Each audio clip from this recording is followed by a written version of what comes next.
और पूरे विश्व की नाक में दम करने वाला चीन अब एक छोटे से शहर से परेशान हो चुका है। यूरोप का एक छोटा सा शहर, छोटा सा देश लिथुआनिया चीन के सर का दर्द बन चुका है। लिथुआनिया भी बिगैर मुस्लिम सहित कई अन्य मुद्दों पर चीन को घेर रहा है।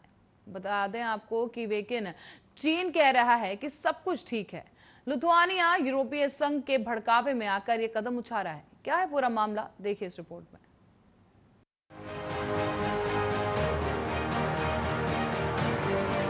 यूरोप के एक छोटे देश लिथुआनिया ने चीन की अगुवाई वाले सीई से अलग होने का फैसला किया है। 28 लाख से भी कम आबादी वाले लिथुआनिया के इस फैसले को सीधे सीधे चीन को चुनौती देना माना जा रहा है। साल 2012 में चीन ने ये सहयोग फोरम बनाया था। इसे 17+1 भी कहा जाता है। लिथुआनिया ने न सिर्फ अपने को इस फोरम से अलग किया, बल्कि बाकी सदस्य देशों से भी हटने की अपील की है। लिथुआनिया के विदेश मंत्री गैब्रिलियस लैंड्सवर्गिस ने समाचार एजेंसी एएफपी को बताया कि लिथुआनिया अब इस फोरम का सदस्य नहीं है और वो इस पहल में हिस्सा नहीं लेगा। उन्होंने इस प्लेटफॉर्म को विभाजनकारी कहा। उन्होंने कहा कि यूरोपीय संघ के सदस्य देशों को चीन के साथ मिलकर संवाद करना चाहिए। उन्होंने इस बात पर जोर दिया कि यूरोप की शक्ति और उसका प्रभाव उसकी एकता में है। आपको बता दें कि लिथुआनिया पिछले कई महीनों से सीईसी को लेकर संशय में था। बाल्टिक टाइम्स के मुताबिक साल 2019 में लिथुआनिया के स्टेट सिक्योरिटी डिपार्टमेंट और सेकंड इन्वेस्टिगेशन डिपार्टमेंट ने नेशनल थ्रेट असेसमेंट 2019 रिपोर्ट में इस बात का जिक्र किया था कि चीन की आर्थिक और राजनीतिक महत्वाकांक्षा लिथुआनिया के अलावा अन्य नेटो और यूरोपीय संघ के देशों में बढ़ रही है और इसके साथ ही चीनी खुफिया और सिक्योरिटी सर्विस की गतिविधि भी तेज हो रही है। दूसरी ओर चीन के विदेश मंत्रालय ने प्रवक्ता चायो लिजियान ने लिथुआनिया पर सवाल का लंबा जवाब दिया। उन्होंने कहा कि चीन का ये सहयोग फोरम छिटपुट घटनाओं से प्रभावित नहीं होगा। लिजियान ने कहा, चीन सीईसी सहयोग चीन और मध्य पूर्वी यूरोप के देशों की संयुक्त पहल पर स्थापित एक अंतर क्षेत्रीय सहयोग की व्यवस्था है। ये दोनों के लिए सहयोग और साझा विकास की हमारी आकांक्षा का प्रतीक है। इसे शुरू होने के 9 साल बाद चीन सीईसी सहयोग से अच्छे नतीजे मिले हैं और हिस्सा लेने वाले देशों के लोगों को भी इससे ठोस लाभ मिला है। लिजियान ने कहा कि चीन हमेशा से ही इस व्यवस्था को चीन यूरोप संबंधों के लिए एक उपयोगी और महत्वपूर्ण पूरक के रूप में देखता है और अन्य देशों और अंतर्राष्ट्रीय संगठनों के साथ इसका सहयोग का स्वागत करता है। चीन ने साल 2012 में मध्य और पूर्वी यूरोपीय देशों के साथ सहयोग बढ़ाने के इरादे से ये फोरम शुरू किया था। लिथुआनिया के हटने के बाद अब इसमें अल्बानिया,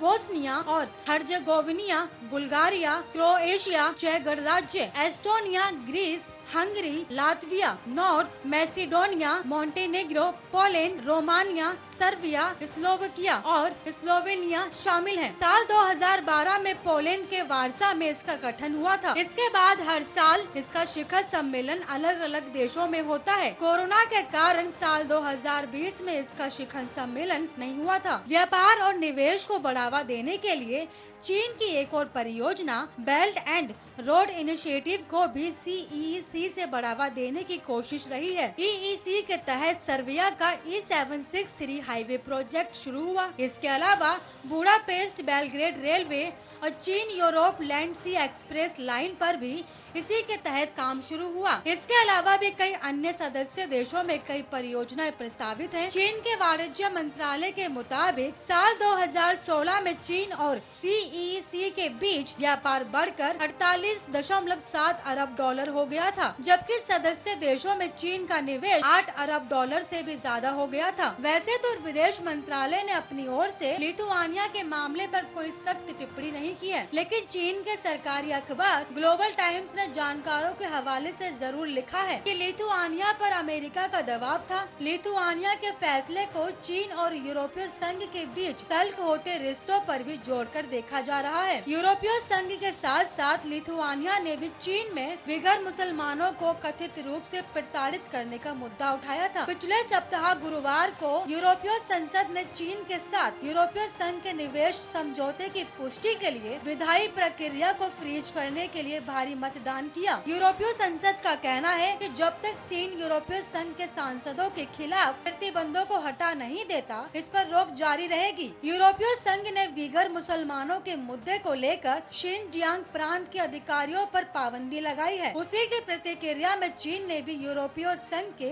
सांसदों पर प्रतिबंध लगाया हुआ है। चीन का आरोप है कि रिश्तों में कड़वाहट के लिए यूरोपीय संघ जिम्मेदार है। चीनी विदेश मंत्रालय के प्रवक्ता ने शुक्रवार को कहा था कि यूरोपीय संघ को भावनात्मक प्रतिक्रिया पर कम और तर्क संगत सोच पर अधिक ध्यान देना चाहिए। EU को अपने हित में ही सही निर्णय लेना चाहिए। China institute of international studies में यूरोपीय स्टडीज डिपार्टमेंट के निदेशक कुई होंग जियान ने ग्लोबल टाइम्स को बताया कि राजनीतिक और सुरक्षा के मुद्दे पर लिथुआनिया को सोवियत संघ और आज के रूस को लेकर कुछ डर है। इसलिए जब चीन और रूस रणनीतिक रूप से एक दूसरे के करीब आ रहे हैं, लिथुआनिया डर की वजह से चीन से दूरी बना रहा है। लेकिन लिथुआनिया ने फोरम का सदस्य होने के बावजूद चीन को लेकर कई फैसले किए, जिस पर चीन ने कड़ी आपत्ति जताई थी। हाल ही में लिथुआनिया की संसद ने चीन को लेकर एक प्रस्ताव पारित किया था, जिसमें कहा गया था कि चीन में विगर मुसलमानों के साथ हो रहा व्यवहार जनसंहार और मानवता के खिलाफ अपराध की श्रेणी में आता है। इतना ही नहीं, ताइवान को लेकर भी लिथुआनिया के फैसले का कारण चीन के विदेश मंत्रालय ने कड़ी आपत्ति जताई थी। लिथुआनिया ने मार्च में घोषणा की थी कि वो ताइवान के साथ व्यापार बढ़ाने के लिए वहां व्यापार प्रतिनिधि कार्यालय खोलेगा। चीन वन चाइना पॉलिसी के तहत ताइवान को अपना हिस्सा मानता है और वो नहीं चाहेगा कि कोई देश ताइवान के साथ सीधे व्यापारिक संबंध स्थापित करे। स्पेशल डेस्क आर्य न्यूज। और इसी के साथ ही फिलहाल के लिए खबरों में इतना ही। देश और दुनिया की तमाम खबरों के लिए बने रहे हमारे साथ, देखते रहे आर्य न्यूज।